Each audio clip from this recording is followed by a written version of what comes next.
اپنے دور کا ولی کامل آمد رسول کی بشارت دیتا ہے۔ اب عاصم بن عمرو بنی قریظہ کے ایک بوڑھے شخص، طبقات ابن سعد جلد اول صفحہ 160 میں، سیرت ابن ہشام جلد اول صفحہ 213 میں بھی یہ حدیث موجود ہے، جبکہ خصائص میں سے بیہقی سے بھی روایت کیا گیا ہے۔ یہ جو روایت آ رہی ہے اس کا ذکر سیرت کی کتابوں میں موجود ہے۔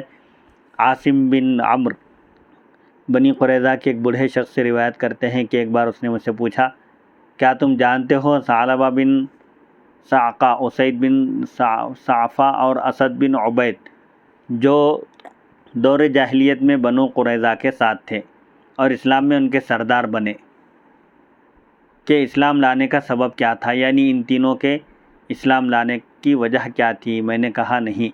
کہنے لگا، شام کا ایک یہودی ابن الحیبان ظہور اسلام سے چند سال قبل ہمارے پاس اسلام کا اعلان، دین اسلام کی نشر و اشاعت سے چند سال پہلے ہمارے پاس مدینہ طیبہ آیا۔ وہ یہاں رہنے لگا۔ ہم نے کسی اور کو اس سے بہتر 5 وقتہ نمازیں پڑھتے نہیں دیکھا۔ جب قحط پڑتا تو ہم اسے دعا کرنے کو کہتے۔ وہ جواب دیتا کہ پہلے ہر شخص 1-2 صاع کھجور اور 1 مد جو صدقہ کرے۔ صاع ایک پیمانہ ہے جو 2 سیر 14 چھٹاک 4 تولے کے مساوی ہوتا ہے، اور مد 10 پاؤنڈ کے برابر ایک پیمانہ ہے۔ یہ پیمانے جات کے نام ہیں۔ 1 صاع 2.5 کلو کا ہوتا ہے،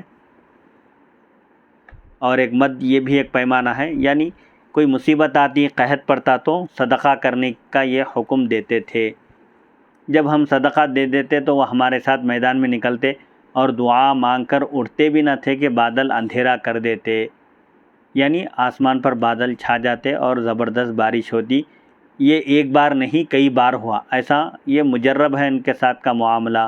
جب ان کی موت قریب آئی تو کہنے لگے، اے گروہ یہود، اے یہودیوں کی جماعت، تم جانتے ہو میں شام جیسا امیر و کبیر ملک چھوڑ کر یہاں افلاس زدہ علاقے میں کیوں آ بسا؟ یعنی آسائش زندگی کی راحت چھوڑ کر اس مصیبت میں آ کر کیوں رہائش اختیار کیا؟ تو ہم نے کہا، اللہ ہی بہتر جانتا ہے۔ کہنے لگا، میں یہاں اس لیے آیا تھا کہ اس نبی کا انتظار کروں جن کا ظہور اب قریب ہے۔ اس شہر کی طرف وہ ہجرت کریں گے۔ میری آرزو تھی کہ میں ان کا دیدار کروں، مگر پیمانہ حیات لبریز ہو گیا، مطلب میری زندگی وفا نہیں کی اور اب میری موت کا وقت قریب آ چکا ہے، حالانکہ میرے دل میں ان کے دیدار کی تمنا تھی۔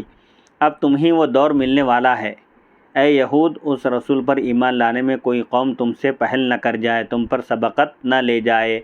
ممکن ہے کہ تم کو موقع ملے اس نبی کے دیدار کا تو تم دوسرے لوگوں سے پہلے مسلمان ہو جانا، اسے اجازت ہوگی کہ اپنے مخالفوں کا خون بہا دے۔ یعنی اس نبی کو اللہ کی طرف سے یہ اجازت ہوگی کہ جو دین اسلام کو نہ مانے اور دین اسلام کی راہ میں رکاوٹ بنے، اس سے دفاعی جنگ کرے اور اس کو راستے سے ہٹا دے۔ بچوں اور عورتوں کو گرفتار کر لے، اس لیے ایمان لانے میں دیر نہ کرنا۔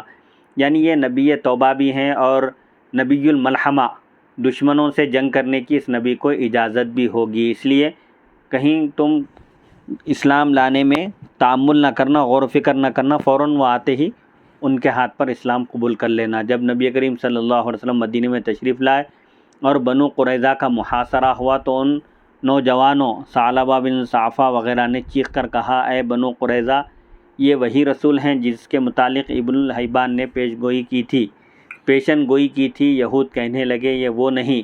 تو ان نوجوانوں نے کہا، بخدا یہ وہی رسول ہیں۔ چنانچہ یہ اپنے قلعے سے اتر کر آپ کی بارگاہ میں حاضر ہوئے، بنو قریظہ کے سردار، اور اسلام لے آئے اور یوں اپنے خون اور مال و اولاد کو محفوظ کر لیا۔ مسلمان ہونے کی وجہ سے ان کی جان، مال اور ان کی اولاد سب محفوظ ہو گئے۔